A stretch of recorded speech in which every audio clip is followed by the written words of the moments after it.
Oke, shalom teman-teman semua. Apakah suara Shalom. saya kedengaran?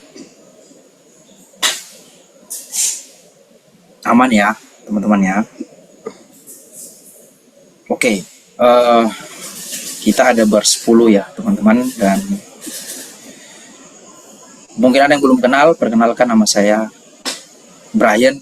Tapi lah, saya lebih suka Indonesianya aja ya, Brian. Ya, teman-teman. Oke, saya berdomisili di Maluku Utara saat ini. Saya karyawan swasta ya, teman-teman, di salah satu industri pembiayaan. Dan saya sudah berkeluarga juga, anak saya 1, puji Tuhan. Kemarin Kak Monica hubungi ya untuk menjadi pembicara ya jauh sebelumnya mengenai berani melepaskan. Terus terang saya baru mulai merenungkan ini beberapa hari ini tentang berani melepaskannya. Jadi saya juga ikut jejaknya Kak Herlin tadi. Saya mohon maaf juga karena saya jarang hadir di home teman-teman ya. Karena memang kesibukan di malam hari ya saat ini. Ya, saya mohon maaf sekali lagi. Dan pertemuan pertama saya tidak ikut bersama Kalius ya. Itu temanya juga sama, berani melepaskan. Saya tidak paham apa yang Kalius sudah jelaskan dan bagikan ke teman-teman ya. Mungkin nanti kalau ada yang kurang ya dari yang saya sampaikan, karena saya sifatnya bukan karena saya di kesempatan ini bukan mengajar ya teman-teman. Saya hanya berbagi ya. Jadi kalau misalnya ada yang kurang atau ada yang keliru dari saya, tolong teman-teman tambahkan atau teman-teman perbaiki dari apa yang kurang atau yang salah dari apa yang saya bagikan ya. Saya seadanya ya teman-teman. Tentu kalau kita bicara tentang melepaskan ya, semua orang tahu kan, itu bukan kata yang sulit kita pahami kan. Melepaskan ya, melepaskan berarti mungkin kalau kita kasih kata yang berbeda tapi makna yang sama ya, mungkin meninggalkan gitu ya, bisa gitu kan, berani meninggalkan, berani melepaskan gitu ya. Jangan tidak menggenggam ya, kita tahu lah ya sinonim kata itu ya. Ya, tapi pasti kan harus ada implikasi kan ya. Kalau kekristenan itu kan lebih dikenal dengan implikasi ya. Tuhan Yesus kan selalu mengajar yang implikatif ya di dalam setiap pengajaran. Jadi sesuatu yang manusia itu bisa terapkan ya. Jadi bukan sesuatu yang sifatnya doktrinal gitu ya. Kalau teman-teman lihat khotbah-khotbah Tuhan Yesus ya, itu semua kasihlah sesamamu ya kan, bertobatlah kamu ya kan, jangan menaruh dendam dan lain sebagainya, semua implikatif. Jadi baiklah kita juga belajar sesuatu yang implikatif ya. Jadi bukan yang doktrinal ya. Sekali lagi teman-teman, mari kita belajar bersama untuk mengerti apa arti dari berani melepaskan itu sendiri ya. Jadi ini versi yang saya pelajari ya. Jadi sebelum kita masuk dalam pembacaan Alkitab, karena pasti kan tidak afdol ya kalau kita bicara dasar Alkitabnya kan tidak ada kan, kayak rasanya kita hanya belajar di ruang-ruang ini ya, ruang kelas ya, ruang kelas ini ya, sains ya. Tapi kalau misalnya teologi kan harus ada ayatnya Kak ya kan, atau harus ada ayatnya Pak. Kalau nggak ada ayatnya ya itu sekuler itu.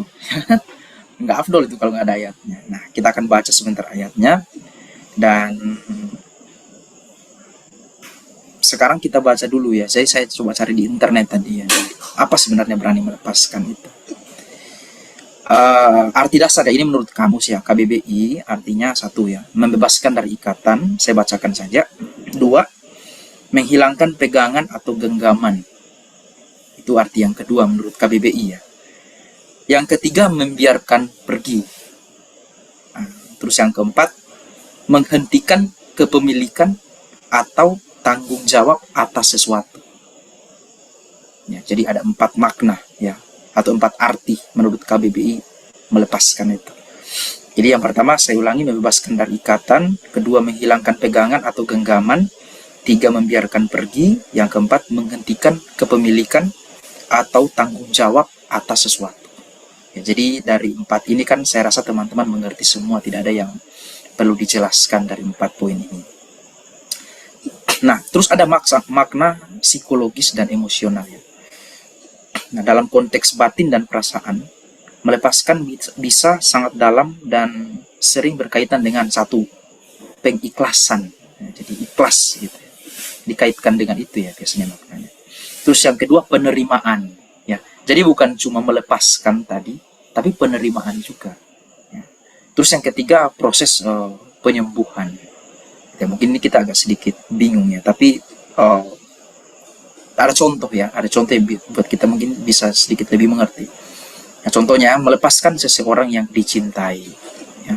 Artinya menerima kenyataan tanpa lagi menggenggam harapan yang tak realistis ya. Terus yang kedua, melepaskan rasa sakit ya, artinya berhenti memberi energi pada luka dan mulai memberi ruang untuk sembuh ya. Melepaskan di sini bukan berarti menyerah ya, tapi menyerahkan ya. Jadi ada tinggal ditambah awalan kata dan akhiran kata ya. Bukan menyerah tapi menyerahkan ya. Artinya bisa beda ya. Melepaskan kendali atas hal-hal yang memang di luar kuasa kita ya, jadi di luar kontrol kita ya. Nah, terus makna filosofis dan spiritual ya. Nah, di sini dalam berbagai ajaran spiritual ya, seperti Budaisme, Stoikisme, bahkan ajaran Kristen ya, melepaskan adalah inti dari kebebasan batin. Saya pikir kita semua setuju ya bahwa dalam kekristenan juga, dalam agama kita, melepaskan juga sering dikaitkan kan dengan kebebasan batin ya. Dalam doa kita kan sering biasa, aku melepaskan semua Tuhan ya kan, melepaskan hasrat dunia ya. Di sini ada contoh ya, dalam Budaisme penderitaan muncul karena keterikatan ya. Jadi ajaran Buddha itu meyakini bahwa penderitaan itu ada karena keterikatan ya, entah keterikatan akan materi, kekuasaan ya, bahkan orang ya. Nah, disitulah munculnya penderitaan. Nah, makanya orang-orang Buddha itu meyakini bahwa kunci menuju kebahagiaan sejati itu melepaskan ikatan. Jadi mereka itu biasa bersemedi ya, bersemedi meninggalkan semua harta. Jadi tidak ada lagi hartanya gitu ya. Nah, mereka meyakini supaya ada itu ya, kebebasan itu atau kebahagiaan sejati itu mencapai puncak tertinggi gitu ya. Ada kasta-kastanya mungkin seperti itu. Nah, dalam Stoikisme melepaskan berarti tidak melekat pada hal-hal yang tidak bisa dikontrol. Ya, jadi agak sedikit berbeda dari keyakinan Buddha tadi ya. Kalau Buddha tadi mengatakan bahwa penderitaan itu muncul karena keterikatan. Jadi apapun yang membuat kita terikat pasti membuat kita menderita. Kalau kita tidak terikat dengan hal itu ya nggak menderita gitu ya. Nah, tapi berbeda dengan Stoikisme. Stoikisme meyakini bahwa melepaskan itu berarti tidak melekat pada hal-hal yang tidak bisa kita kontrol. Ya, jadi misalnya hasil ya, atau pendapat orang lain, ya, atau juga bisa mungkin takdir. Ya, itu menurut Stoikisme. Ya, terus dalam ajaran kekristenan ya, mungkin ini sering kita dengar atau familiar. Ya. Melepaskan bisa berarti berserah pada kehendak Tuhan, yang meletakkan segala beban dan kekhawatiran itu kepadanya. Ya, jadi kesimpulannya, melepaskan adalah sebuah tindakan sadar ya, untuk berhenti menggenggam sesuatu yang menyakitkan, mengikat, atau sudah tidak pada tempatnya, demi memberi ruang bagi kedamaian, pertumbuhan, dan kebebasan. Kadang yang paling sulit bukan kehilangannya, tapi justru melepaskan apa yang masih kita genggam. Ya, padahal sudah harus dilepaskan. Setuju ya saya teman-teman dengan kata-kata ini. Saya juga tadi baru merenungkannya setelah saya baca hal ini. Ya, kehilangan itu mungkin bukan yang tersulit, walaupun itu sulit. Ya, bukan yang tersulit, walaupun itu sulit, karena justru yang paling sulit itu adalah melepaskan apa yang masih ada pada kita, atau apa yang masih kita genggam. Nah, itu mungkin yang paling sulit. Ya, kalau misalnya ya kita kehilangan pekerjaan, itu contoh mungkin. kita kehilangan pekerjaan, it's okay lah ya, it's okay. Mungkin bisa kita terima ya, mungkin sedikit-sedikit bisa kita menyesuaikan diri ya. Tapi kalau misalnya ada hal-hal yang masih kita genggam ya, seperti misalnya contoh,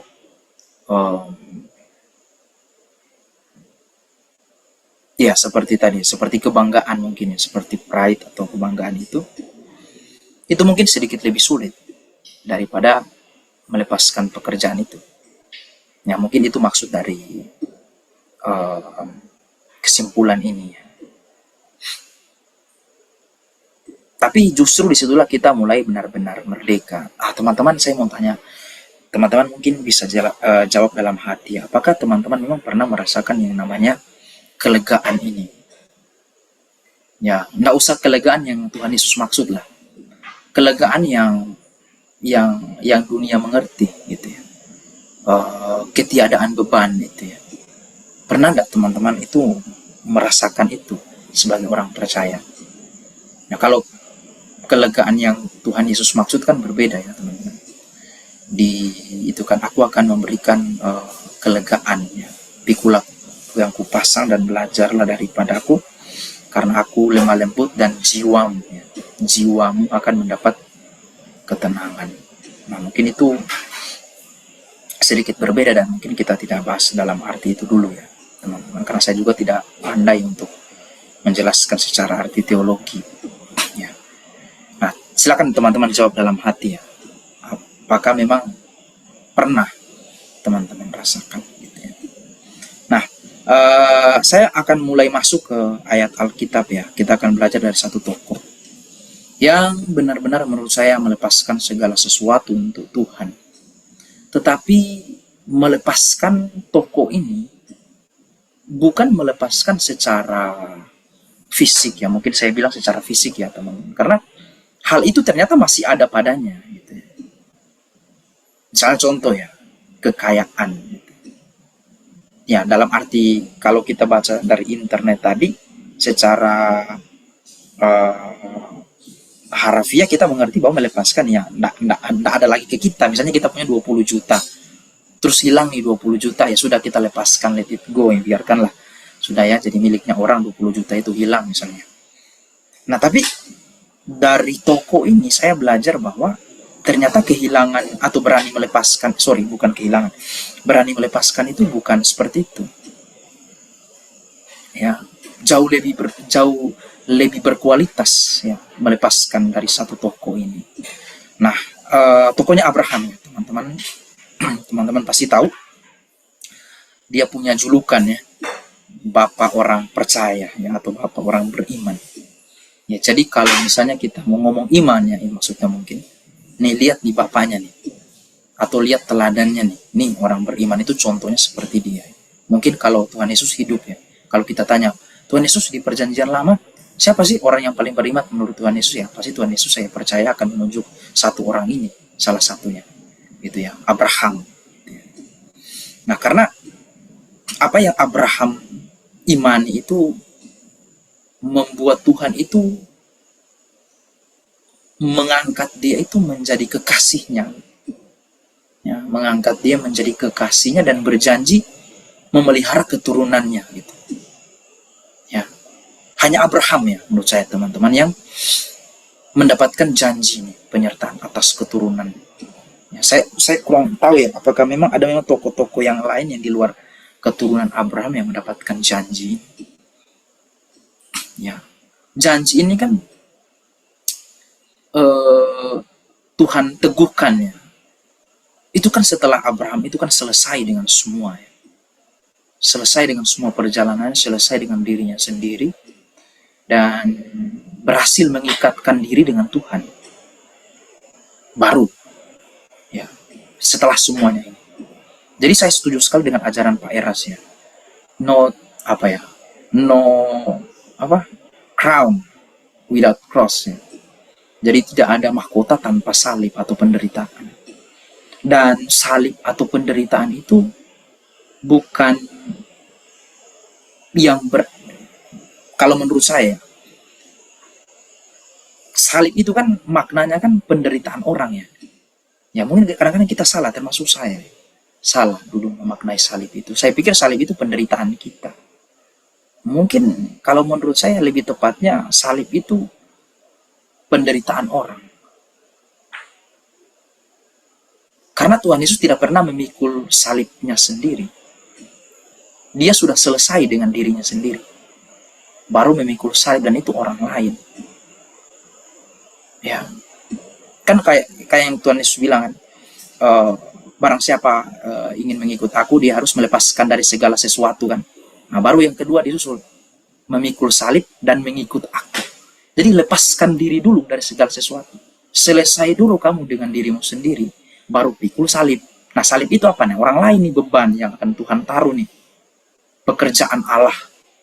Gitu. Selesai dulu kamu dengan dirimu sendiri. Jadi salib itu bukan diri kita. Jadi kalau kita bilang, saya kekurangan uang, ini salib saya ini. Mungkin kita agak keliru menurut saya memaknai salib itu. Nah, ya oke, kita maaf ya teman-teman, saya jadi bicara ke doktrin ya teman-teman. Aduh, oke. Kepercayaan Abraham diuji ya. Ini Kejadian 22 ya teman-teman. Setelah semuanya itu Allah mencoba Abraham. Nah, ia berfirman, Abraham, sahutnya, ya Tuhan, firmannya. Ini setelah Ishak lahir ya teman-teman. Ambil anakmu yang tunggal itu, yang engkau kasihi. Padahal Ishak, kalau kita lihat bukan anak tunggal ya, sudah ada Ismail kan waktu itu. Tapi Allah bilang, ambil anakmu yang tunggal itu. Jadi mungkin yang dianggap Tuhan ya sebagai anak perjanjian itu dengan Abraham atau sahnya itu, ya mungkin hanya si Ishak. Gitu. Pergilah ke tanah Moria dan persembahkanlah dia di sana sebagai korban bakaran pada salah satu gunung yang akan kukatakan kepadamu. Oke, dan seterusnya ya teman-teman bisa baca. Terus ke bawah, ya. Oke, tibalah saatnya Abraham hendak mempersembahkan Ishak ya. Di ayat yang ke-9 yang dari Kejadian pasal 22. Sampailah mereka di tempat yang dikatakan Allah kepadanya ya, di Bukit Moria ya teman-teman. Lalu Abraham mendirikan mezbah di situ.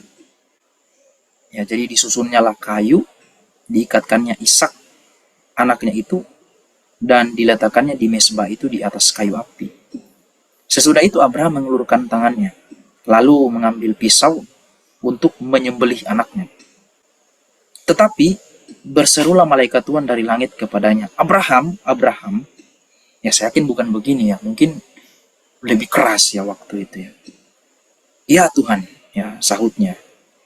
Lalu ia berfirman ya, jadi Allah yang berfirman, jangan bunuh anak itu, dan jangan kau apa-apakan dia. Sebab telah ku ketahui sekarang. Nah, apakah ini menarik ya teman-teman? Apakah sebelumnya Tuhan tidak tahu iman Abraham ini? Bahwa memang Abraham ini sungguh-sungguh Tuhan. Ini bukan apa ya? Ini bukan kaleng-kaleng. Saya keluar dari Urkasdim saja sudah sungguh-sungguh Tuhan. Nah ini kan dibilang lagi ya teman-teman. Telah ku ketahui, sebab telah ku ketahui sekarang. Ini Tuhan yang berfirman. Apakah sebelumnya Tuhan tidak tahu gitu kan? Ini membawa satu ini ya teman-teman, satu pengharapan menurut saya ya, ketika kita membaca ini. Jadi ketika kita mengalami semuanya ini ya, seperti yang mungkin Abraham alami ya, ketika kita dicobai, apakah kita benar-benar memang berani melepaskan atau tidak ya apa yang ada pada kita. Ya Allah itu ingin mengetahui ya. Kalau menurut saya dua kemungkinan ya teman-teman. Menurut saya ya teman-teman, dari apa yang saya mengerti, dari apa yang saya baca.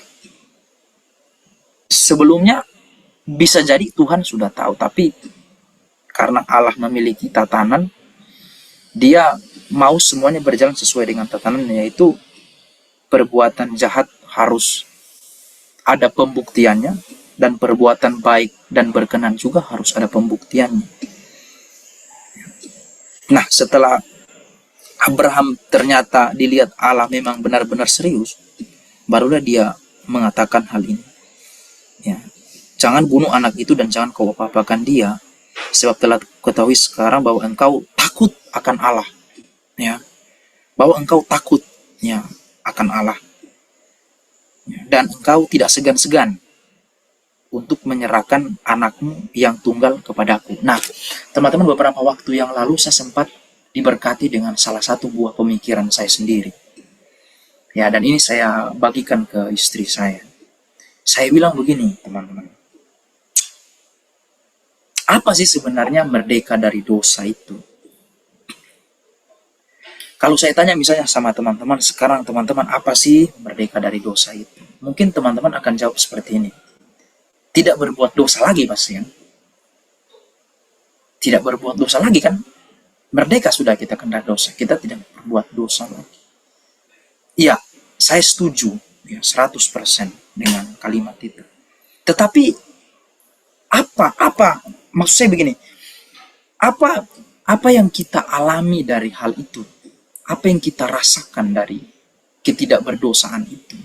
Seperti apa sih rasanya tidak berdosa itu? Nah, saya diberkati dengan buah pemikiran seperti ini. Ini saya bisa salah atau terlalu subjektif mungkin ya teman-teman.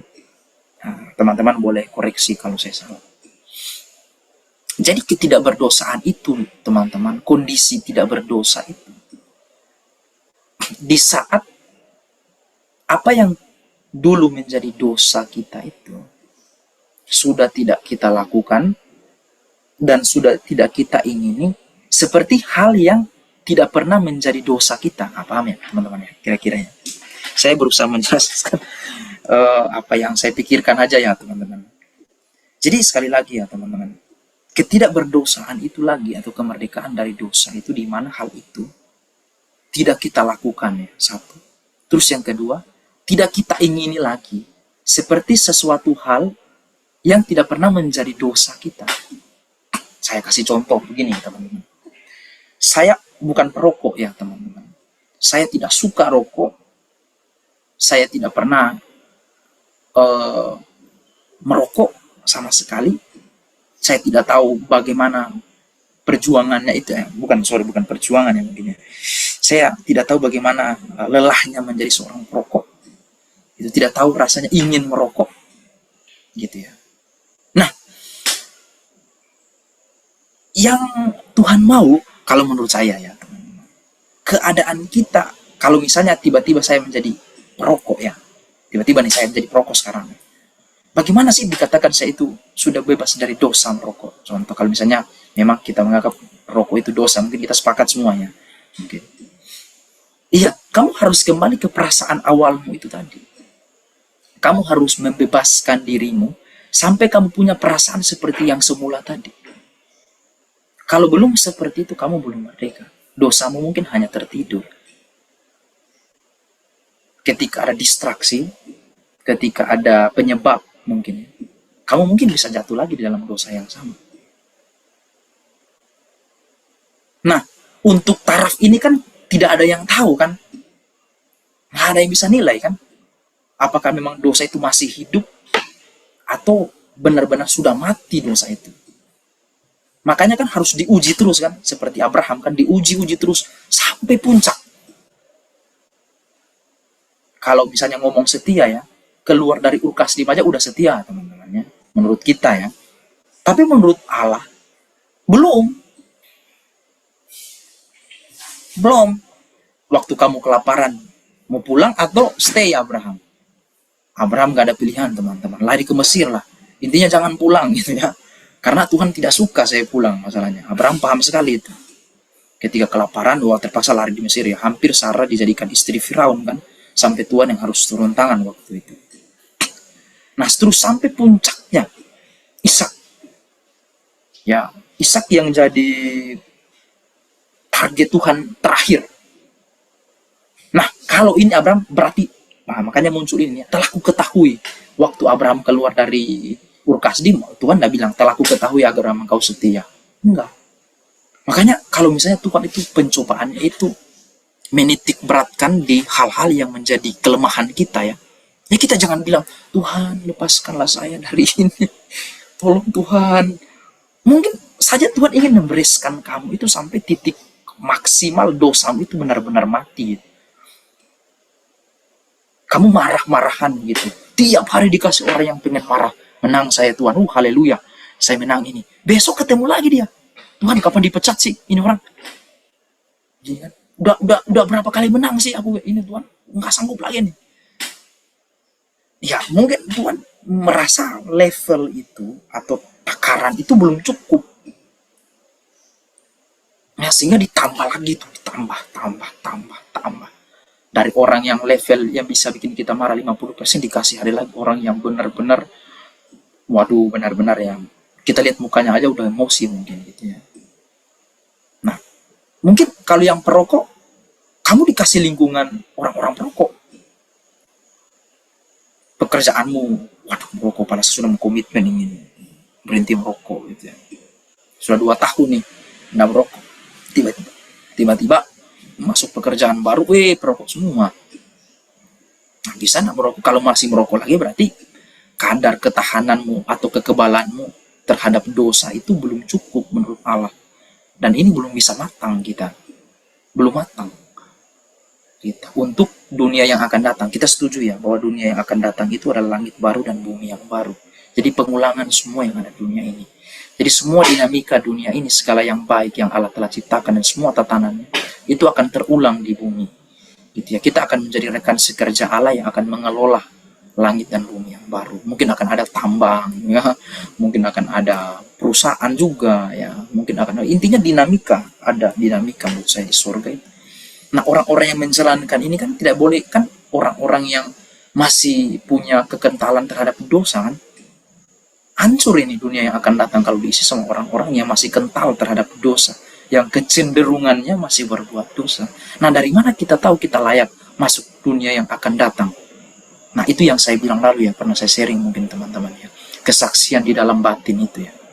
Kesaksian di dalam batin itu, nanti Allah itu akan memberi kesaksian, oh kamu itu udah level kamu itu karena berjuang ya, kita tahu, kita kenal diri kita karena kita memperkarakan itu dengan Allah ya. Kita tahu kekentalan dosa saya ini Tuhan, sudah biar ada pemicu lagi, udah enggak sih Tuhan. Udah enggak sih. Sampai Abraham itu tadi kan, ini Ishak aja apalagi sih yang paling berharga untuk Abraham? Harta. Itu hal yang terlalu mudah bagi Abraham. Dia pergi perang saja, bawa harta itu banyak sekali ya teman-teman. Dia itu bukan orang yang gila harta, itu tadi ya teman-teman ya. Berani melepaskan bukan berarti, yang ini poin saya juga, saya sampaikan memang sebelum saya lupa teman-teman. Jadi melepaskan itu bukan berarti hal itu harus hilang dari kita teman-teman. Saya setuju dengan kata Pak Eras ya, tidak terikat. Ya, tidak terikat. Jadi berani melepaskan itu, berani untuk tidak terikat walaupun itu ada pada kita. Ya, contohnya yang paling gampang, uang. Kita tidak bisa hidup tanpa uang di era sekarang ini. Apalagi kita bicara tentang menjadi berkat dalam dunia sosial sekarang. Kita tidak bisa bilang sama orang begini, dalam nama Tuhan Yesus kamu kenyang. Terus dia kenyang gitu. Tidak bisa begitu kan? Istri saya ketawa. Kita kan harus memberi dia makan kan dengan uang kan? Kita belikan beras, kita belikan kebutuhan sembako, kita antar ke dia. Kita memberkati dia dengan cara itu. Kan tidak bisa tumpang tangan kan ya, dalam nama Tuhan Yesus ya kamu kenyang ya, 5 tahun ke depan kamu tidak makan, kamu kenyang. Tidak bisa. Tapi kita tidak terikat. Ya, jadi kita harus cerdas memahami bahwa berani melepaskan itu bukan berarti kita harus menjadi miskin ya. Atau harus berani tidak punya segala sesuatu. Tidak punyanya itu menurut saya lebih tepatnya tidak terikat. Ya, justru kita itu harus punya sebanyak-banyaknya tools ya, saya bilang tools ya, atau alat bantu untuk supaya kita itu bisa bermanfaat bagi orang. Dan hal ini saya sudah buktikan dalam kehidupan saya, teman-teman. Ya, dalam pekerjaan saya ya, teman-teman. Ya, keputusan yang kita ambil ya. Kalau keputusan kita tepat, kita memberkati orang. Kalau keputusan kita salah, kita merugikan orang. Kalau kepala keluarga salah mengambil keputusan, ya, yang korban pasti keluarga. Kalau bos di perusahaan salah mengambil keputusan, ya pasti orang-orang yang di bawah juga ikut merasakan. Nah, kalau kamu benar dalam pengambilan keputusan, kamu cerdas, kita belajar ya, kita taat, ya, berani belajar, berani taat sama Tuhan. Ya, Tuhan pasti kan membawa kita kepada keputusan-keputusan yang tepat kan. Ya, Salomo kan mengakui kan, takut akan Tuhan itu permulaan hikmat. Nah, pernah nggak teman tanya apa kaitannya sih? Bagaimana takut akan Tuhan permulaan hikmat? Coba teman-teman bisa kita pikirkan bersama. Apa maksudnya Salomo bilang takut akan Tuhan itu permulaan pengetahuan di Amsal yang pasal 1 itu? Apa maksudnya tuh? Apakah orang Kristen sekarang kurang takut sehingga kok kita itu mungkin kurang berpengetahuan gitu? Ternyata ya dari yang saya pahami ya teman-teman, ternyata takut akan Tuhan itu bukan begini, saya takut akan Tuhan. Itu bukan hanya sikap akal kita ya, bilang takut Tuhan. Itu sikap seluruh hidup. Jadi ketika kamu tidak berbohong, kamu sementara takut akan Tuhan, dan dengan kamu tidak berbohong, kamu meneguhkan integritas. Dengan kamu meneguhkan integritas, kamu jadi belajar apa itu integritas, bagaimana harus bersikap jujur. Itu menambah pengetahuan dan lain sebagainya yang kaya sekali gitu dari ketaatan kita terhadap Tuhan. Jadi kita taat itu teman-teman bukan tidak menghasilkan sesuatu bagi diri kita. Itu melatih pengetahuan kita. Nanti kita akan menjadi orang-orang yang terasah gitu ya. Terbiasa untuk berbuat sesuatu yang benar. Ya, jadi berani melepaskan. Ini sudah jam 10 ya, mungkin sedikit lagi saya akhiri. Jadi poin saya itu tadi ya, yang pertama, tidak terikat. Ya, jadi berani melepaskan itu artinya kita tidak terikat akan segala sesuatu, apapun. Ya, apapun. Kalau saya boleh bersaksi ya, mungkin kalau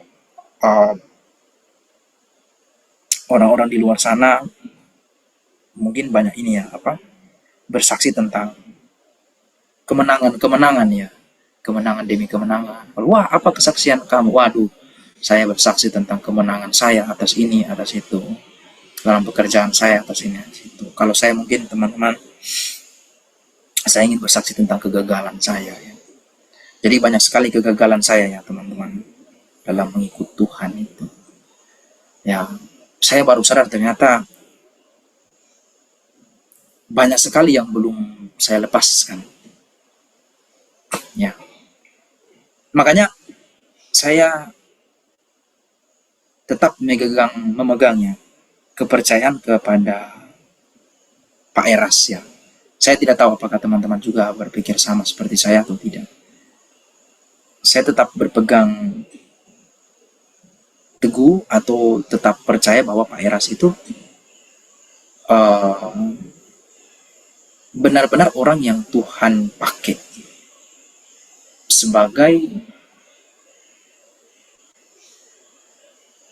saluran lidah ya, atau sebagai lidah Allah ya, untuk menyampaikan kebenaran. Ya banyak yang Tuhan bisa pakai, semua orang bisa pakai. Tapi kan masing-masing kan menurut kerelaan Tuhan kan. Dan saya percaya Tuhan tidak sembarangan dalam memilih dan mempercayakan firman-Nya. Itu pasti menyangkut tentang kapasitas seseorang. Ya, kapasitas seseorang. Nah, Pak Eras itu kan selalu menyampaikannya. Lihat saya kan, lihat hidup saya. Itu kan yang Pak Eras selalu sampaikan. Nah, jadi di tengah gonjang-ganjing sekarang ya tentang ajaran Pak Eras, ya kan, apakah betul nggak ini ya kan ajarannya Erastus ini, benar nggak? Ya, banyak kan yang tidak setuju. Ya kita kalau lihat penjelasan mereka ya teman-teman, kita itu bisa jadi ragu loh terhadap monoteisme itu. Ya bisa jadi ragu gitu, tentang monoteisme itu. Tetapi satu yang meneguhkan saya bahwa kebenaran yang sejati itu pasti teruji lewat waktu dan lewat hidup seseorang. Ya, jadi sejauh mana firman itu bisa mengubah kamu, mengubah kita. Ya, apakah benar-benar firman itu mengubah kamu? Oh ya, saya yang paling benar. Ya, sudah seperti Yesus belum? Ya kan? Pertanyaannya gitu kan. yang saya yang paling benar, yang sana salah, yang sana sesat, ini saya yang paling benar, nih sudah, oke, kamu yang paling benar sekarang. Nah, seperti Yesus belum, ya kan? Nah, jadi itu pertanyaan. Jadi buah hidup seseorang. Lihatlah buah hidup seseorang. Menurut saya buah hidup dari gembala kita ini uh, memverifikasi ajaran dia benar atau tidaknya. Ini saya ya teman-teman. Saya tidak tahu teman-teman itu seperti apa.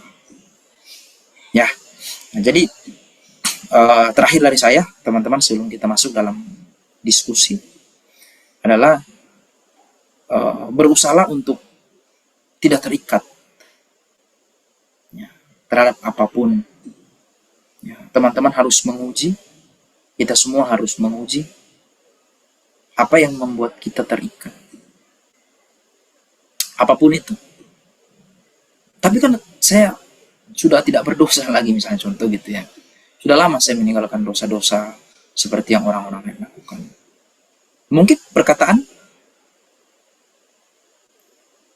mungkin pikiran yang selama ini kita lupa bahwa itu ternyata bukan sesuatu yang Allah mau. Ya. Beberapa waktu ini juga saya diingatkan Tuhan tentang perkataan.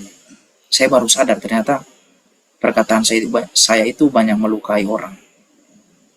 Ya, saya pikir kehidupan saya sudah baik-baik ya, sudah bagus ya perjalanan. Ternyata masih banyak teman-teman. Makanya saya bilang tadi saya mungkin menyaksikan kegagalan-kegagalan saja deh. Ya, karena apalah artinya satu kemenangan ya, atau 1000 kemenangan ya, tapi masih ada satu dosa yang tersisa gitu ya, yang kita tidak selesaikan. Ya Allah kan maunya kan sempurna kan teman-teman. Kayak ilustrasi Adit kan, kok Adit ya teman-teman tentang sempurna itu seperti apa. Ya saya ulangi menutup sharing saya malam hari ini. Jadi ada seorang pengendara sepeda motor yang kebetulan mengalami uh, ban bocor ya, mengalami ban bocor dan pergi ke bengkel. Ya, pergi ke bengkel dan mengatakan kepada pemilik bengkel, tolong perbaiki motor saya, ban saya kempes, tolong cek. Setelah dicek ternyata ditemukanlah kebocoran pada ban tersebut. Dan tidak main-main ya teman-teman. Kebocorannya itu 10. Ya. Nah, ini ilustrasi saja teman-teman ya. Bocornya ada 10. Nah, terus tukang bengkel melakukan tugasnya dan dia menyelesaikan 9 tambalan. Ya, dia menyelesaikan 9 tambalan dan menyisakan 1 lubang karena mungkin bahan-bahan atau pada waktu itu sudah terlanjur malam. Ya, bahan-bahannya mungkin sudah habis seperti lem atau karet tambalannya itu ya mungkin. Sehingga tidak bisa lagi ditambah satu. Terus pemilik bengkel sampaikan ke pemilik kendaraan ini, maaf ya, saya sudah berjuang gitu ya, sudah berjuang dan saya rasa perjuangan saya sudah cukup. Dari 10 saya sudah menyelesaikan 9 tambalan ban gitu. Hanya 1 kok yang tersisa yang saya tidak tambal gitu ya. Nah, dalam konteks ini apakah motor itu bisa berfungsi dengan baik gitu ya, dengan 1 tambalan itu? Apakah ban motor itu masih bisa berfungsi dengan 1 tambalan, 1 yang tidak ditambal itu ya? Ya jawabannya kan tidak, kan harus ditambal semua loh Pak gitu. Kalau mau berfungsi dengan baik harus ditambal semua ya. Jadi saya sekarang teman-teman lebih suka berbicara tentang segala kelemahan-kelemahan supaya saya sadar dan mata saya dicelipkan terhadap kelemahan-kelemahan ini. Karena ya kita boleh bercerita tentang keberhasilan kita akan dosa ya, tetapi apalah artinya ketika kita masih menyisakan 1 dosa. Nah di sisi saya masih menyisakan banyak sekali dosa-dosa ini, harus saya selesaikan ya, semua ya. Kalau kita mau sempurna ya seperti Yesus, ya berarti tidak menyisakan apa-apa ya. Aduh, ini nggak tahu kita bisa ya teman-teman atau tidak. Kiranya kita diberi kekuatan oleh Tuhan, karena apa yang mustahil bagi manusia itu tidak mustahil bagi Tuhan. Ya, Tuhan pasti mampu dan sanggup membawa kita kepada keserupaan dengan Dia. Oke, itu saja Kak Herlin, saya kembalikan. Kita diskusi. Puji Tuhan, terima kasih Kak Brian. Kita belajar untuk melepaskan apa yang menjadi beban atau menjadi hak kita untuk mengikut menjadi seperti Yesus Kristus gitu ya. Jadi saya teringat tentang seorang kisah anak muda di Alkitab yang datang kepada Yesus. Mungkin teman-teman sudah, apakah sebelumnya sudah dibahas? Saya juga belum, saya juga nggak tahu. Cuman yang sangat menarik di dalam bagian cerita itu, dia datang kepada Yesus, bagaimana aku mendapat hidup yang kekal? Kata Yesus kepadanya, taatilah hukum Taurat, hormatilah ayah dan ibumu. Sudah, taatilah perintah Tuhan. Sudah saya lakukan Tuhan, ya udah lakukan hukum Taurat. Sudah saya lakukan juga. Lalu dia datang yang ketiga kali, apalagi? Lalu Yesus katakan, supaya kamu hidup sempurna, jualah semua hartamu, ya kan? Bagi-bagikanlah itu kepada orang miskin, dan engkau akan mendapat harta di sorga. Lalu ikutlah aku. Nah, kita tidak tahu akhir ceritanya dia melakukan atau enggak. Dia berpikir keras. Ternyata sesulit itu untuk melepaskan hak. Sesulit itu melepaskan apa yang kita punya untuk mengikuti Yesus. Dia berpikir keras, kan ya? Kalau kita baca dalam Alkitab di kitab Matius apa ya? Coba sih, saya lupa di mana teksnya. Matius pasal yang ke-19. Yesus suruh dia melakukan hukum Taurat, dia sudah lakukan. Dia sudah lakukan menghormati orang tua, dia sudah lakukan. Tapi dalam ayat yang ke-21 Yesus katakan, kalau kamu mau jadi sempurna, pergilah dan jualah seluruh hartamu, lalu bagi-bagikanlah uang kepada orang miskin. Dengan begitu kamu akan memperoleh harta di surga. Kemudian datanglah kembali dan ikutlah aku. Mendengar jawaban Yesus, orang muda itu pergi dengan sedih karena dia sangat kaya dan tidak mau melepaskan hartanya. Ternyata dia tidak mau melepaskan hartanya. Dia orang baik, iya dong, melakukan hukum Taurat dengan baik. Dia orang baik, dia orang yang taat kepada orang tua, melakukan hukum Taurat taat. Tetapi ketika Yesus katakan jual semuanya, artinya lepaskan hakmu, lepaskan yang menjadi milikmu untuk mengikut Yesus.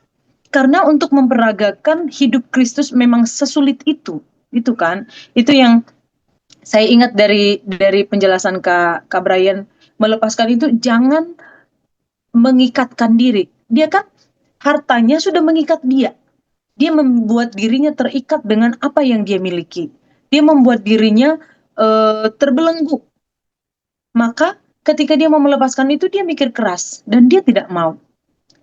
Padahal Yesus katakan, lepaskan itu semua karena harta di surga sudah ada tersedia untukmu. Nah, kadang-kadang yang kita pikirkan adalah hidup di kesementaraan gitu ya. Tidak berpikir panjang bahwa di surga sudah tersedia hal yang kekal, yang lebih dari apa yang kita miliki saat ini. Sehingga kita mikir-mikir, enggak ngapain sih ngikut Tuhan? Masih asik nih masa muda, masih seru nih bersama dengan anak-anak, nantilah melayani Tuhan, nantilah mengikut Tuhan. Tetapi dari pelajaran ini, dari malam hari ini kita belajar bahwa ternyata kita yang membuat diri kita terikat dengan semua hak, dengan semua kepunyaan kita. Padahal itu tanda kutip hanya sementara, ya. Itu bukan milik kita, itu dititipkan kepada kita. Dan sebenarnya itu semua miliknya Tuhan, diberikan kepada kita. Tetapi kita merasa menjadi pemilik. Kita mengikatkan diri dengan hak-hak yang kita, dengan milik yang kita punya. Tanpa kita sadari bahwa Allah adalah pemilik segala sesuatu yang ada pada kita. Jadi malam hari ini terima kasih Kak Brian sudah mengingatkan kita bersama-sama bahwa berani melepaskan ikatan yang ada pada kita. Karena hanya dengan melepaskan ikatan itu, Tuhan mau bekerja dalam diri kita.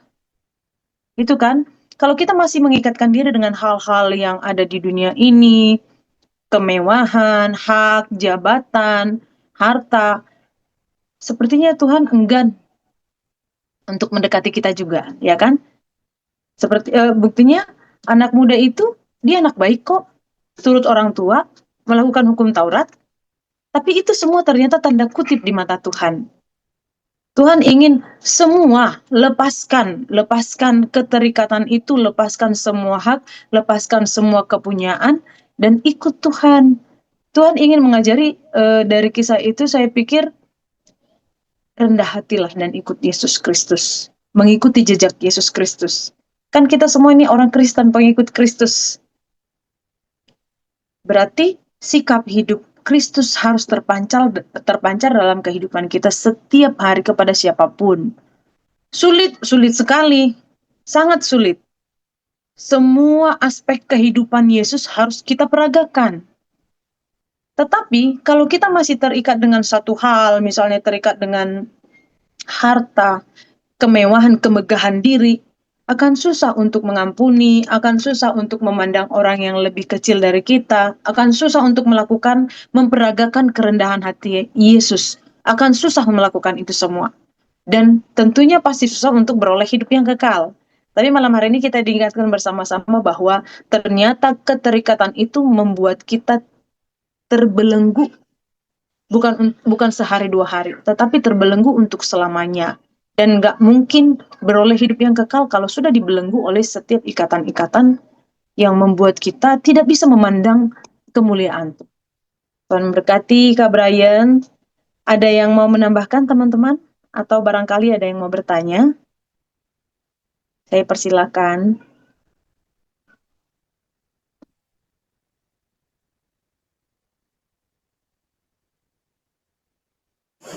Mungkin sambil menunggu, uh, menarik tadi yang disampaikan Kak Helin tentang orang muda yang kaya ya. Ini juga ada satu cerita yang menarik dalam kitab Lukas juga ya, mengenai Sakeus. Ya, jadi ini bagus sekali menggambarkan tentang berani melepaskan. Tadi kan Kak Helin menjelaskan bahwa semua ya teman-teman. Kalau Tuhan Yesus bilang sama orang kaya itu semua ya, jual semua hartamu, ikut sini, datang kemari ikut saya. Tapi kayak Sakeus beda teman-teman. Nah, ini kisah Sakeus ya.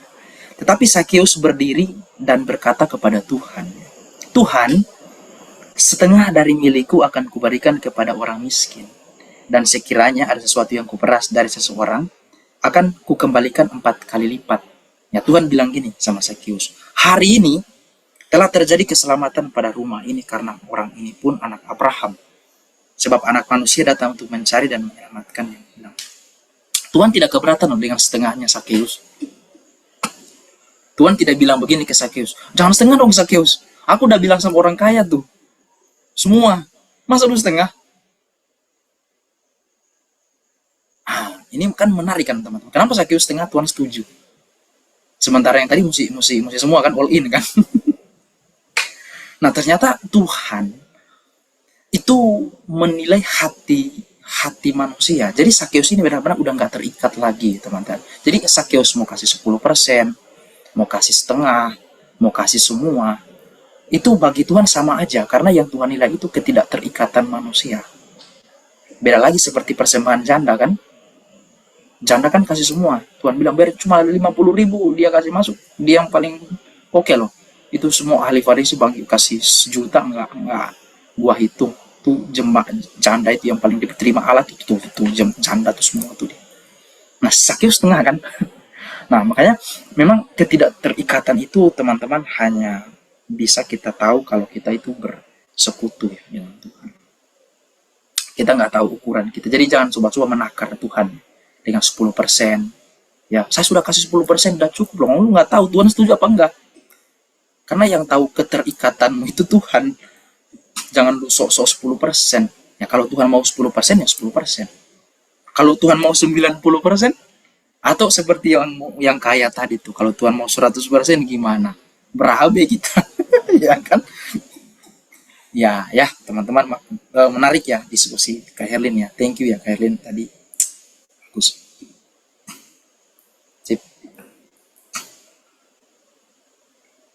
Makasih Kak Brian. Apa saya sebut aja namanya satu-satu? Ada yang mau berbagi eh, sharing pas susah Kak, aku melepaskan, mau akhirnya bertanya ya, sekarang Kak. terlepas. Oke, Kak.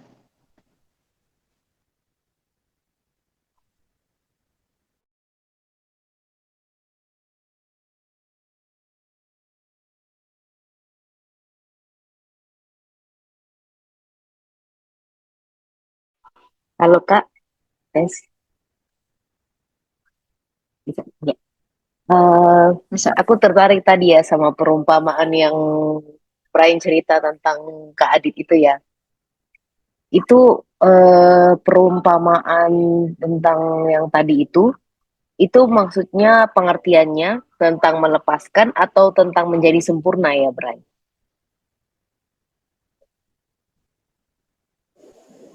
Menurut aku bisa keduanya. Hmm, oke oke. Karena ya emang sulit ya, sulit banget. Kalau Iya, dibilang melepaskan, kadang aku kayak bingung gitu ya, melepaskan gitu. Sedangkan ibaratnya gini, kita hidup ibaratnya dengan prinsip-prinsip gitu ya, atau nilai-nilai surgawi, tapi nyatanya kita hidup di dunia gitu. Kadang kayak misalkan aku berusaha untuk mempraktekkan itu, iya, kadang kayak aku tuh kayak apa ya, antara kayak aku hidup di dunia A tapi hidup seolah-olah aku di dunia B gitu. Jadi kayak aku kadang apa ini, aku halusinasi atau apa gitu, maksudnya jadi kayak iya, aneh gitu. Aku rasa kayak aduh Tuhan, paham. Tuhan ini suruh aku ibaratnya menerapkan nilai-nilai B nih, tapi aku hidup di A gitu Tuhan gitu. Kayak kadang suatu yang emang sangat sulit gitu ya. Iya, Terus tadi yang Brian bilang menguji gitu. Kita sebaiknya menguji. Gimana ya, Bray? Maksudnya kita dalam arti ibaratnya kan tadi yang kayak Bray bilang iya, masalah ban bocor gitu ya. Harus ibaratnya nggak bisa cuma 9 kan? Ya kalau iya, satunya bocor ya tetap akan bocor gitu ya. iya, Ibaratnya berarti kalau ban bocor sih mungkin kita bisa hitung ya 10. Tapi kalau hidup kita iya, peritilan-peritilan A bisa-bisa mungkin nggak terhitung ya, banyak iya, dari segi kita ngomong, dari segi iya, kita kerja, paham. dari segi kita melihat orang aja hati gitu, kita nggak pernah tahu gitu. Iya, Jadi ibaratnya yang harus sempurna. Nah itu hmm, cara menguji itu gimana ya kalau menurut Brian? oke. Waduh, ini berat banget nih pertanyaannya. Lebih ke implikatif ya, aduh. Oke, terima kasih ya Monica, pertanyaannya bagus. Eh, saya mencoba menjawab dengan pengertian saya ya. Tolong maafkan kalau misalnya kurang bisa diterima atau kurang baik penjelasannya. Ya, jadi satu tadi menurut saya itu kesaksian di dalam batin. Ya, kita tahu kita itu sudah sempurna atau tidak, itu kesaksian di dalam batin. Ya, Tuhan pasti kasih tahu kok, kamu itu sudah cukup. Seperti Abraham tadi ya, telah kuketahui sekarang Abraham, kamu itu sudah oke. Gitu. Terus yang kedua yang menurut saya, ada satu yang Tuhan ajarkan juga ke saya tentang mengenal diri atau menguji itu ya. Gini kalau kita menganggap bahwa manusia itu tidak bisa sempurna, itu karena kita melihat dosa-dosa kita kan. Kita kan melihat dosa-dosa kita, kita merasa kita nggak mungkin menang nih lawan dosa. Ini sudah terlalu kuat, terlalu mengakar kan. Sebenarnya begini, gini, masing-masing orang kan punya perjuangan nih. Misalnya saya mau nikah, Kak Herlin ya, bertiga ya. Saya nggak merokok, atau saya lah merokok ya, karena saya laki-laki. Saya ngerokok, Monica nggak merokok misalnya. Monica kan menang kan terhadap dosa rokok. Sulit nggak menurut Monica itu untuk nggak merokok? Ya, jadi mudah kan sebenarnya untuk tidak merokok. Tapi bagi saya itu sulit. Saya pikir itu mustahil. Mustahil saya bisa berhenti merokok. Berat banget dosa ini. Tapi kalau kalau saya melihat Monica, aku bisa loh. Monica nggak merokok sih. Nah, perasaan itu sebenarnya yang Allah mau kita miliki terhadap semua jenis dosa kita gitu ya teman-teman. Jadi di mana sesuatu tadi itu tidak kita lakukan lagi dan tidak kita ingini lagi seperti yang belum pernah kita lakukan tadi tuh. Jadi misalnya Monica, kamu suka marah ya, menurutmu itu dosa yang kamu perlu perjuangkan dan itu sulitnya minta ampun gitu. Ada satu yang kamu menang, apa? Kamu nggak ngerokok, contoh. Dosa kamu nggak ngerokok kan. Nanti Allah mau dosa itu beres seperti perasaanmu terhadap dosa rokok. Bisa-bisa mengerti mungkin ya. Ini penjelasan saya yang dari yang saya mengerti tentang dari mana sih kita tahu. Nanti kalau perasaanmu terhadap dosa itu seperti perasaanmu terhadap dosa-dosa lain-lain yang tidak pernah kamu lakukan. Ya, mungkin ini ya. Itu ya tadi. Ya. Keduanya tadi kenapa saya bilang keduanya tadi kan Monica tanya kan apakah itu berhubungan dengan apa kesempurnaan atau apa tadi satu ban bocor tadi ya apa kesempurnaan atau apa ya tadi satu melepaskan ya keduanya karena menurut saya ada kaitannya ya kita nggak mungkin sempurna ya kalau nggak melepaskan kan nggak mungkin nggak bisa karena kesempurnaan itu berbicara tentang ketaatan kepada Tuhan. Jadi apa yang Tuhan mau kalau misalnya saya tanya sekarang ya kalau saya Tuhan perintahkan membunuh apakah saya berdosa? Tuhan yang perintah loh. Nggak dosa dong kan Tuhan yang perintah.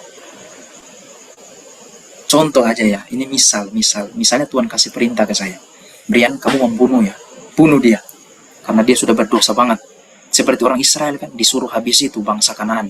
Itu udah berdosa. Dosanya udah nggak bisa ditolerir pakai bangsa Israel untuk habiskan itu kan.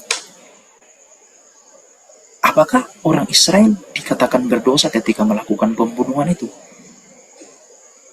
Mungkin nggak bisa disebutkan karena yang memerintahkan atau yang menyuruhkan Allah.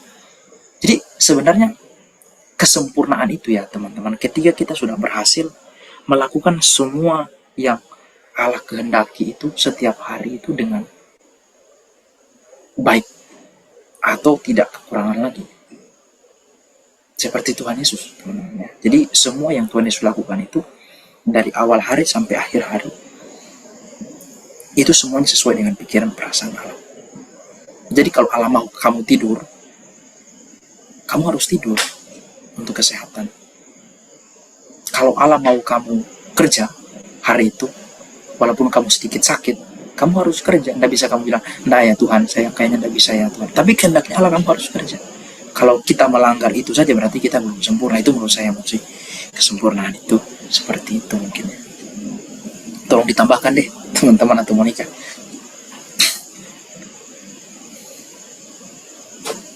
Thank you Bray. Ya. Mantap banget.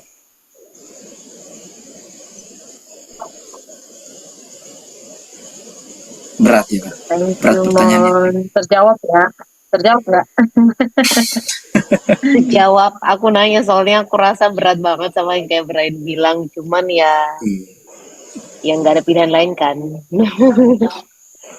Ya. Nggak ada pilihan lain selain taat ya.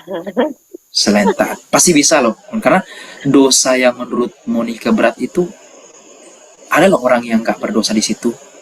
Jadi kan sebenarnya ada yang menang gitu kan. Ada yang berhasil menang terhadap godaan-godaan seperti itu. Ya. Jadi pasti bisa kok.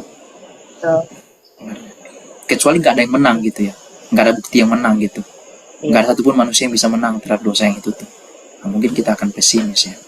Yang menang pertama dari semuanya kan Tuhan Yesus kan udah menang semua. Nggak ada yang bisa nggak ditaklukkan Tuhan kan. Gitu. Perjuangan sih yang diperlukan sekarang untuk sempurna. Ya, Perjuangan benar itu sih. Ya. Bukan doktrin lagi karena udah tahu kan. Thank you. Terima kasih. Iya benar. Semangat berjuang Mon. Iya semangat ya buat kita semua. Semangat, semangat. Selamat berjuang semuanya ya. Karena Yesus pun ternyata dimuliakan setelah dia benar-benar selesai melakukan apa Ya. yang Tuhan, yang Allah Bapa kehendaki. Benar ya? Setuju, Dia setuju. benar-benar membuktikan ketaatannya, bahkan taat sampai di Sampai mati. kayu salib. Makanya dia dimuliakan. Ya, Itu kan? Makanya setuju. Pak Era selalu bilang, tidak ada kemuliaan tanpa salib. Salib. Ya, Gitu. Tidak ada mahkota tanpa salib. Jadi Ya. dia melakukan dengan ketaatan total, melepaskan semua haknya. Bahkan dalam Filipi dikatakan melepaskan kesetaraan dengan Bapa. Dia mengosongkan diri, mengambil rupa menjadi manusia. Dia melakukan dengan sempurna apa yang Bapa kehendaki. Nah, kita pun ya melepaskan untuk bisa sempurna. Jadi tadi yang Kak Brian sampaikan, benar-benar keduanya berjalan beriringan. Gitu. Ya. Baik, dari teman-teman lain, silakan. Ada Kak Tini, Kak Siska, Kak Kia, Kak Lius, Kak Lius. Ayo MTH. Wah, MTH kita belum muncul nih. Wis. Masih di Wis. kereta.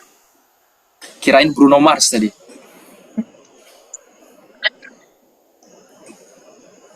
Silakan Kak ini deh, Kak Ramuel dulu deh. Silakan Ya. Kak Ramuel.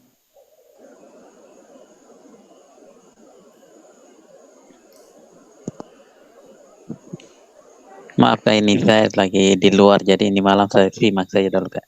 Saya ada di luar. Wis. Di luar mana nih, Karamuel? Sibuk banget nih.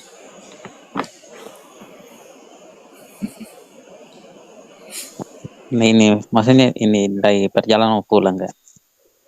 Siap. Hati-hati ya, Karamuel. Tiba dengan selamat. Oke, makasih Kak. Oke, saya panggil aja satu-satu ya. Kak Michael, silakan.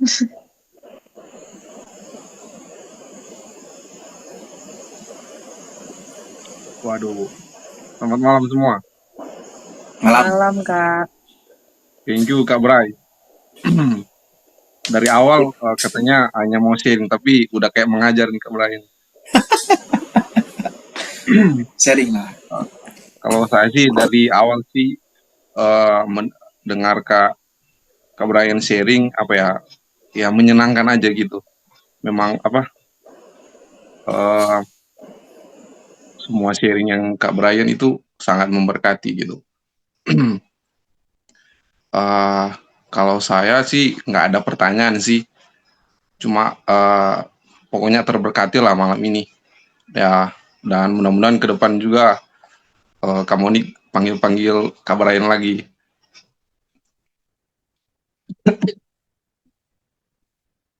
Bakal sering ini Kak Michael. Kak Michael juga Iya. sih. Nantilah, aku belum bisa nih. Ya, pokoknya kalau yang aku tangkap sih, pokoknya kita semua sih semuanya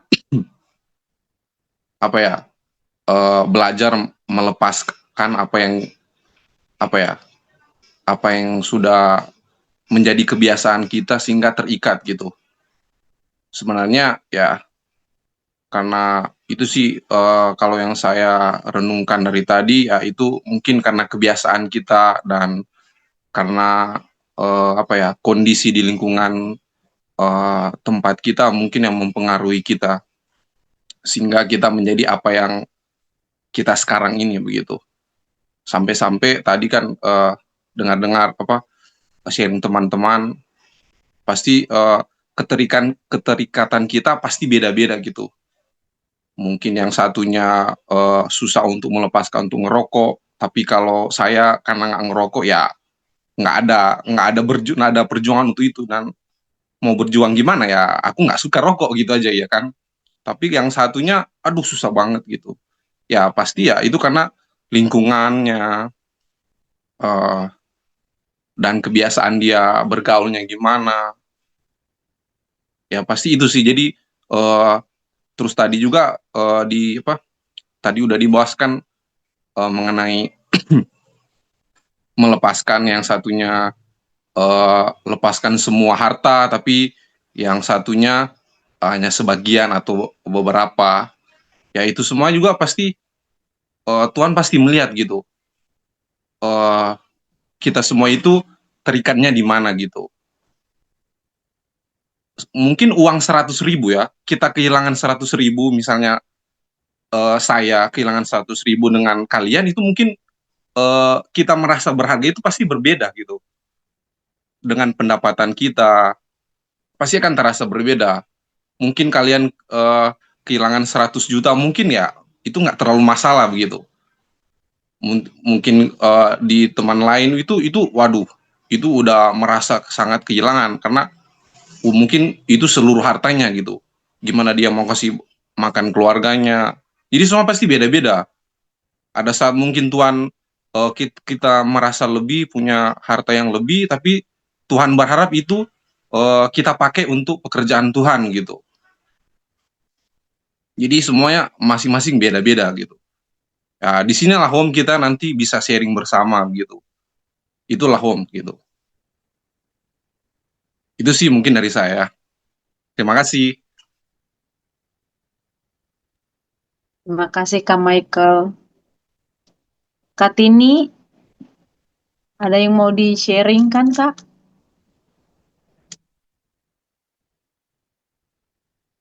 Malam semuanya. Ini Malam.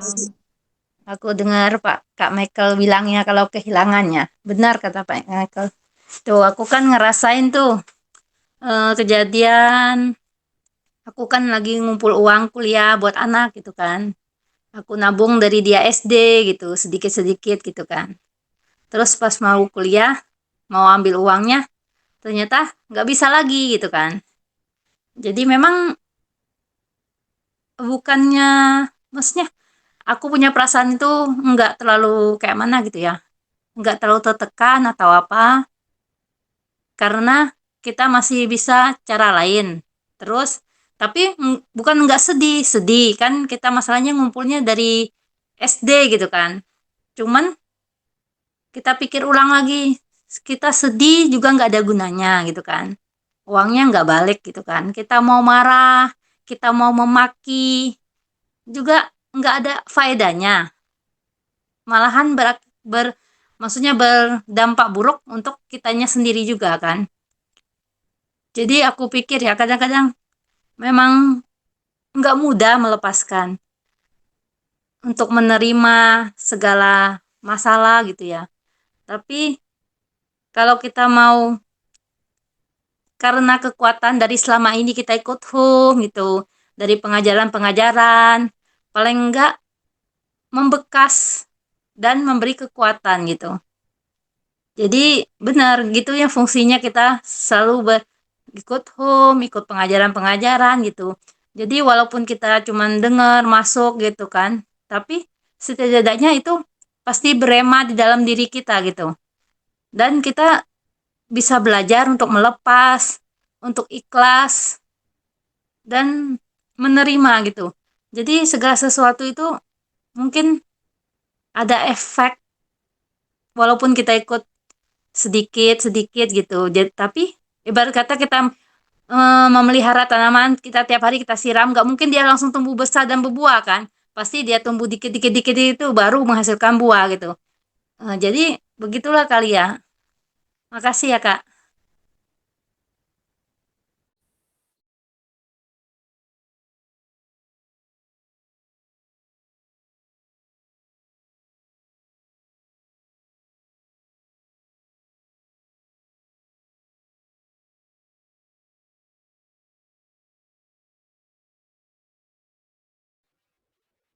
Suara Kak Tini hilang atau saya sinyalnya yang nge-lag ya? Enggak Kak.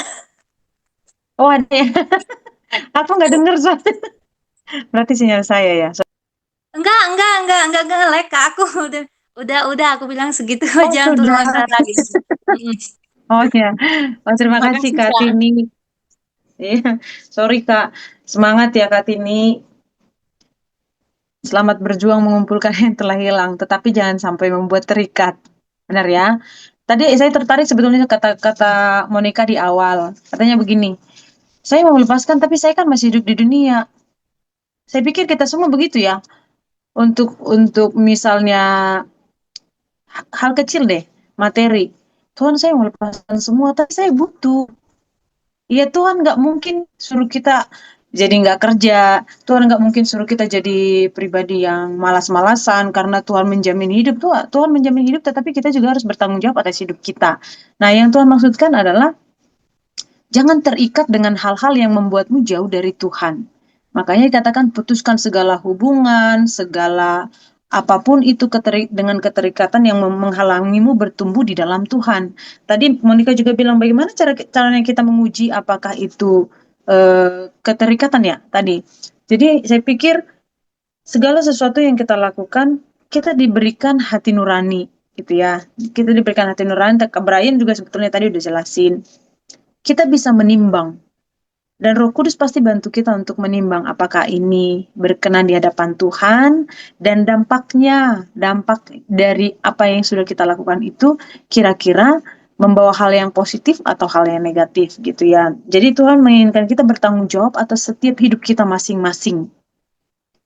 Tetapi Tuhan menginginkan kita hanya terikat kepada Dia. Ya kan? Melakukan apa yang menjadi kehendak Bapa seutuhnya, tidak setengah-setengah, tetapi segenap hati, segenap akal budi, segenap pikiran, gitu kan. Jadi malam hari ini saya pikir banyak hal yang memberkati kita. Belajar untuk tidak terikat dengan apapun itu, sekalipun itu kehilangan, tidak terikat dengan duka. Banyak orang yang berduka, terikat dengan duka, akhirnya meninggalkan Tuhan. Ada nggak? Ada. Tuhan sudah ambil entah siapa, istri saya, suami saya, anak saya, mama saya, papa saya. Akhirnya memutuskan untuk tidak mengikut Tuhan. Ada. Itu terikat. Ternyata keterikatan itu bukan hanya tentang harta, bukan hanya tentang jabatan, bukan hanya tentang kemegahan diri, enggak. Ternyata tentang bahkan terikat dengan pelayanan pun ada orang yang lupa menjalin hubungan pribadi dengan Tuhan. Terikat dengan pelayanan terlalu sibuk dengan segala program. Akhirnya lupa satu hal, bahwa sewaktu-waktu dia harus melepaskan itu untuk duduk di kaki Tuhan. Benar ya? Ternyata melepaskan itu segalanya, semuanya. Jadi memang berat. Makanya kita harus berjuang. Berjuang segenap hati, seluruh kehidupan kita. Ada yang terikat dengan kehidupan rumah tangga. Banyak persoalan yang kita alami. Tetapi malam hari ini saya pikir Kak Brian sudah jelasin bagi kita ikatan itu seberapa kencangnya ikatan itu menentukan seberapa sulitnya kita untuk bebas. Seberapa kencangnya ikatan itu menentukan kita berapa kerasnya harus berjuang untuk terlepas. Jadi boleh melakukan sesuatu, boleh mendapatkan sesuatu, boleh memiliki sesuatu, tapi jangan sampai terikat dengan hal itu. Terima kasih Kak Tini. Mau ditambahkan Kak Brian? Cukup Kak Erli, cukup. Terima kasih Kak Siska. Oke Kak, thank you. Kak Siska, apa kabar? Nanti saya tanya semua apa kabar. Padahal saya yang lama nggak datang.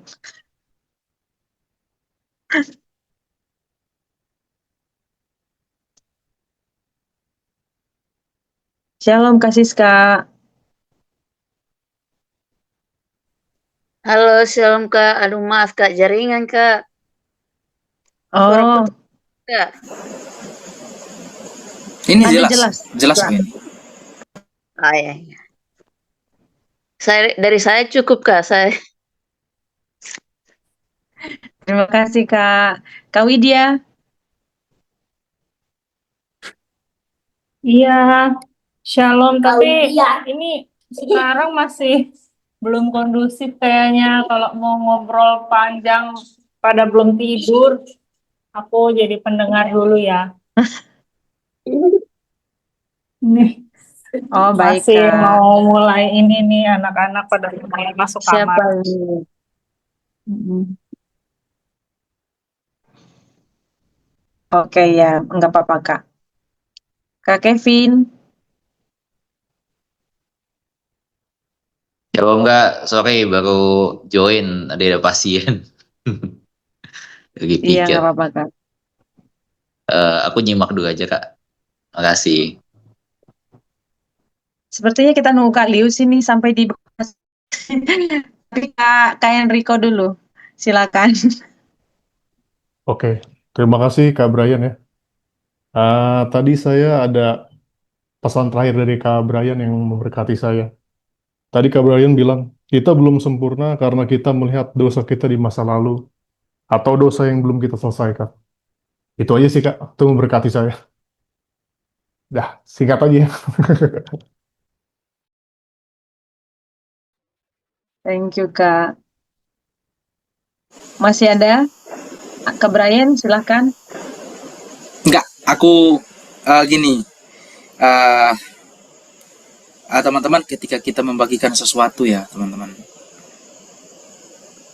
itu kadang-kadang Tuhan menargetkan itu mungkin bukan untuk banyak orang, gitu ya.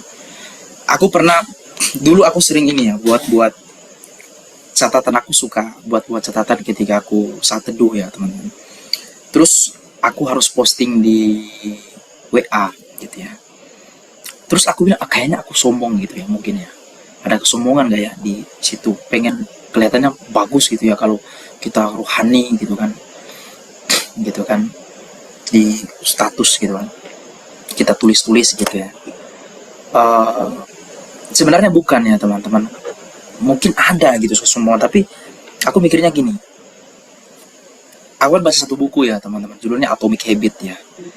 Dia katakan kalau sesuatu ini jadi kebiasaanmu, salah satu alternatifnya itu, salah satu hal yang harus kamu lakukan adalah kamu harus sering lihat hal itu gitu. Kalau misalnya kamu pengen teratur minum air ya, jadi usahakan airmu itu bisa kelihatan.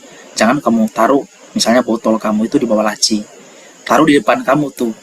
Nah, jadi yang bisa tempat kamu lihat gitu, jadi pasti sering kamu minum nanti gitu. Nah, aku buat status itu supaya aku gini, kan kita kalau masang status ya teman-teman, masa sih ada yang pasang status terus dia nggak pernah lihat sampai statusnya hilang gitu? Nggak mungkin kan.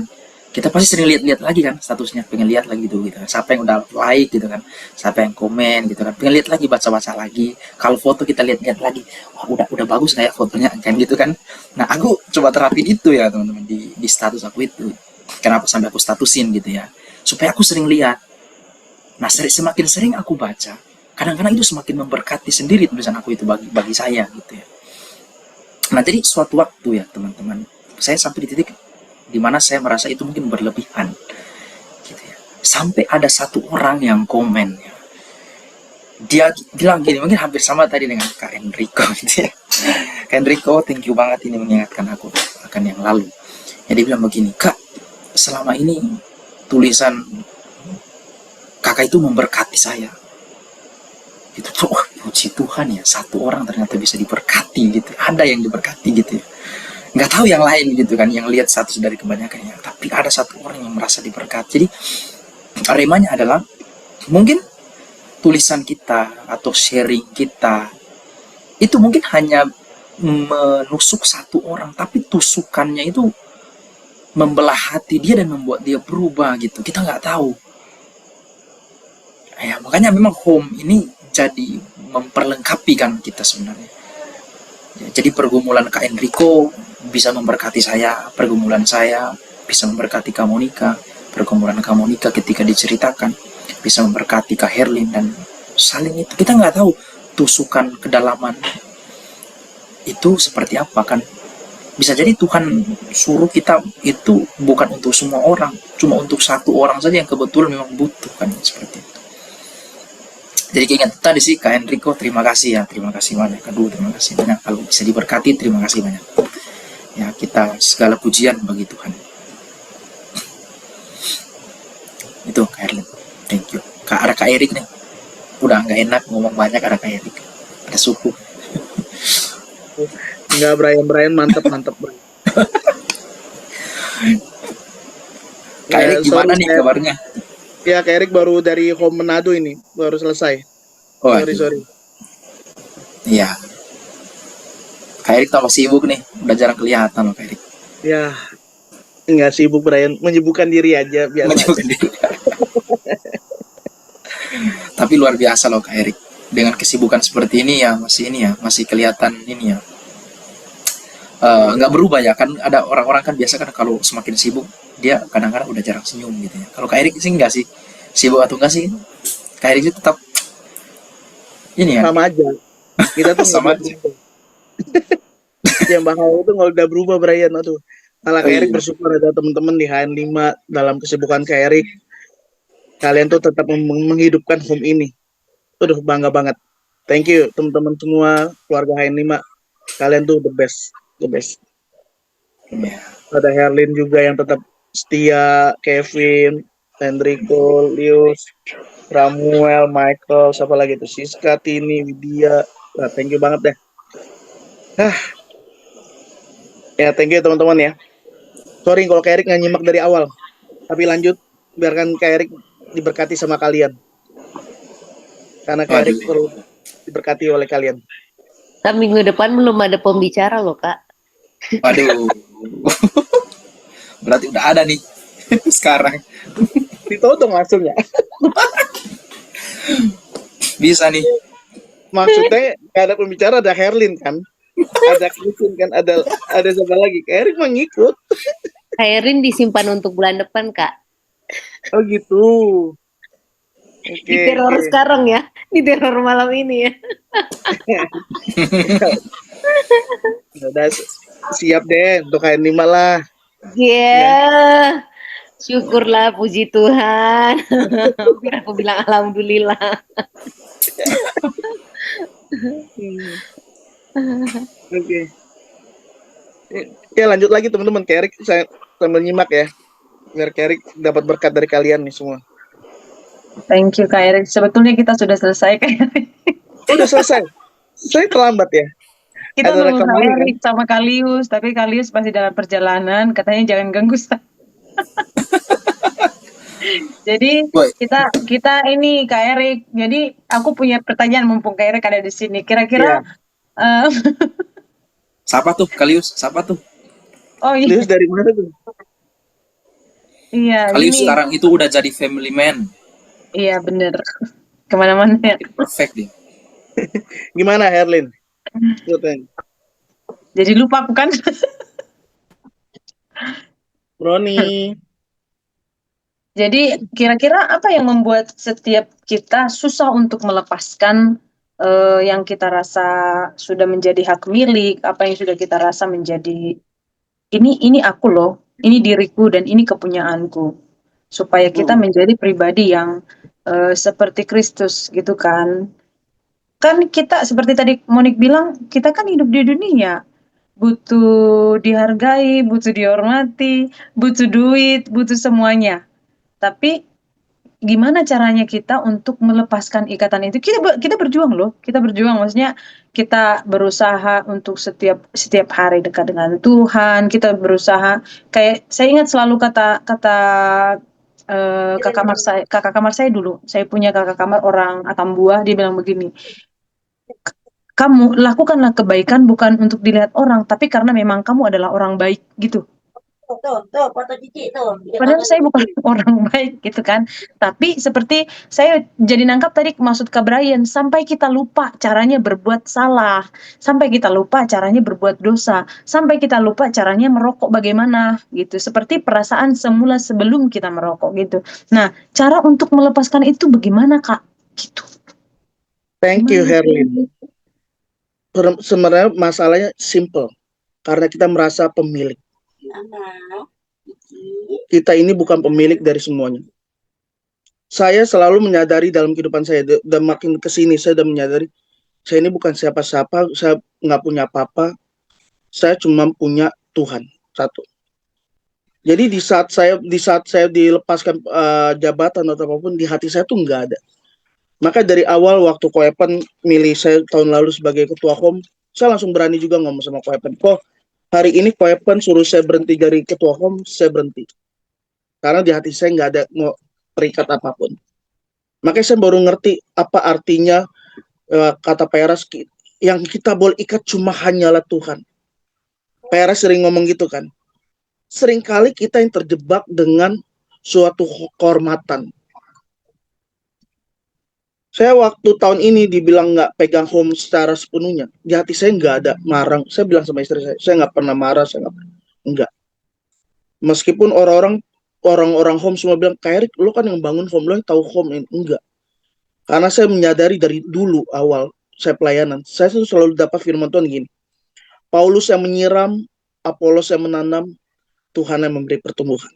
Sama juga dengan sekarang. Apa yang saya lakukan, itu bukan karena saya, tapi karena Tuhan. Seorang Erik hanyalah pekerja di kebun anggur Tuhan. Bahkan saya tadi ngomong sama istri, sama kemarin juga ada lawyer di gereja. Saya bilang sama gini, kita lupa sebagai manusia, segala sesuatu tuh ada waktu dan masanya. Hari ini Tuhan boleh percayakan saya sebagai ketua home, boleh percayakan di home Nusantara 5, boleh dipercayakan sebagai kepala asrama. Tapi itu nggak boleh mengikat saya seumur hidup. Kenapa? One day saya juga akan melepas. Akan ada generasi yang lebih hebat daripada saya. Ada orang-orang yang lebih mengasihi Tuhan lebih daripada saya. Itu yang saya selalu tanamkan, Lin. Makanya kenapa di gereja banyak orang ribut? Kenapa di gereja banyak perpecahan? Karena mereka merasa pemilik. Mereka lupa pelayanan itu, pekerjaan yang kita punya adalah milik Tuhan, bukan punya kita. Kita hanyalah orang yang dipercayakan untuk sesaat, untuk dipegang untuk sementara. One day itu akan terlepas juga dari kita, benar nggak? Nggak selamanya namanya Erik akan melayani Tuhan. Tadi kita jalan berdua sambil di motor, yang ada saatnya kita berhenti juga yang untuk nggak melayani. Usia kita udah 70 tahun, 60 tahun, ya kan 60 tahun lebih dah. Kita masih dipercaya nggak sama pemimpin atau sama. Terus saya bilang sama kita, mau dipercaya atau tidak, yang penting hati kita nggak boleh di situ. Nih kayak Erik bilang sama istri, hati kita sama melekat sama Tuhan. Yang penting hari tua kita selalu berdua bersama aja, yang udah kita habisin waktu kita berdua di usia tua tuh jalan-jalan kemana-mana, kayak menghabiskan waktu. Anak-anak kan udah punya kehidupan masing-masing. Saya selalu bilangnya kayak gitu. Nah jadi yang jadi pertanyaan untuk semuanya, balik lagi, jangan pernah merasa menjadi pemilik dalam apapun dalam kehidupan ini. Jangan jadi owner. Kita bukanlah owner. Kita hanyalah pekerja di kebun anggur Tuhan. Seorang hamba, dia tetaplah hamba. Ya. Jadi kalau mau nikah hari ini dipercaya sebagai dokter, pergunakan dengan waktu yang terbaik yang masih dipercayakan. Kevin juga. Brian saat ini dipercayakan, pergunakan dengan baik. Karena one day akan ada waktunya, dan masih bilang, Tuhan bilang, stop. Udah waktunya kau istirahat. Udah saatnya udah kau melepaskan. Jadi hati kita tuh nggak jelimet. Orang-orang sini bilang ngejelimet apa, rumit. Di pikirannya itu selalu, ambisi harus dihargai. Enggak. Kita dihargai orang karena perilaku kita baik sama orang lain. Karena kita sopan sama orang lain. Kita menghormati orang lain. Ya kan, kita nggak selalu orang harus hormati saya, harus tunjuk, enggak. Kita serendah hati, kita menghormati orang lain akan menghormati kita. Karena kita nggak mengejar apapun, benar nggak? Tapi kalau kita mengejar satu hal ini, wah. Udah, minggu depan saya akan sharing lebih banyak lagi. Tapi thank you Herlin untuk pertanyaannya. Jadi untuk teman-teman semua, jangan sampai kita terjebak ya dengan kita pemilik. Kita ini bukan pemilik. Sekalipun kita membangun karena itu kita, itu ingat sadar, bukan kita. Kita tetaplah bukan pemilik. Pemiliknya Tuhan. Semuanya yang kita punya adalah berasal dari Tuhan. Kita datang ke dunia ini dengan telanjang, pulang pun dengan telanjang.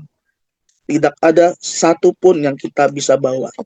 Tidak ada satu kehormatan yang kita bisa bawa. Kehormatan kita cuma satu, di saat Kristus hadir dalam kehidupan kita. Dan kita tinggal dalam Tuhan, dan Tuhan tinggal dalam kita. Gitu. Ada amin? Ada, iya. Ya. Amin yang kencang. Terima kasih Kak Erik. Terima kasih Kak. Thank you Erlin untuk pertanyaannya. Singkat, padat, jelas ya. Ya. Kita bukan pemilik, Kita adalah penilik. Iya, betul. Selamat berjuang, melepaskan apa yang sebetulnya milik Allah yang dititipkan bagi kita semua ya teman-teman semua. Tuhan memberkati. Silakan Kak Brian, closing statement. Nanti yang akan berdoa siapa? Kak Erik atau Kak Brian? Langsung saja kali ya. Oke. Closing statementnya ada di Lukas 12 ya, menyambung dari Kak Erik ya. Karena di mana hartamu berada, di situ juga hatimu berada. Ya. Jadi apa yang menjadi harta kita, yang kita anggap berharga, nah itu akan menjadi hati kita. Kalau Kak Erlin tanya tadi bagaimana cara meninggalkannya, ubah cara pandangmu tentang hartamu apa sekarang. Kalau hartamu dosa, ya ubah gitu. Menjadi kesucian. Kalau kesucian menjadi hartamu, mau nggak mau kan pasti hatimu ngikut ke situ. Itu mungkin yang akhirnya. Mari kita sama-sama berjuang untuk melakukan apa yang berkenan kepada Tuhan. Kak Erik mungkin yang akan berdoa. Oke, kita berselan doa. Tuhan, terima kasih Bapa kami Elohim Yahweh, Tuhan yang kami sembah dalam nama-Mu Tuhan Yesus. Kami bersyukur untuk keberadaan Home Nusantara 5 ini boleh ada sampai hari ini. Kami tahu home ini adalah milik Engkau. Engkau yang akan selalu membuat home ini terus bertumbuh dari orang-orang yang mengasihi Engkau. Dari orang-orang yang haus akan kebenaran-Mu. Tuhan berkati kehidupan kami, pakai hidup kami lebih dan lebih lagi. Dimanapun Tuhan tempatkan kami, biar kehidupan kami berdampak. Ajar kami untuk kami bukan pemilik, tapi kami hanyalah pekerja di kebun anggur-Mu. Di mana Tuhan percayakan kami di bidang yang kami pegang hari ini. Itu semua karena Engkau, bukan karena kami. Bukan karena kecakapan yang kami miliki, tapi karena hikmat yang Tuhan pakai kehidupan kami. Terima kasih Bapa. Terima kasih untuk malam hari ini. Dan biarlah hati kami selalu melekat kepadamu. Hanya di dalam nama Tuhan Yesus kami ucap syukur. Amin.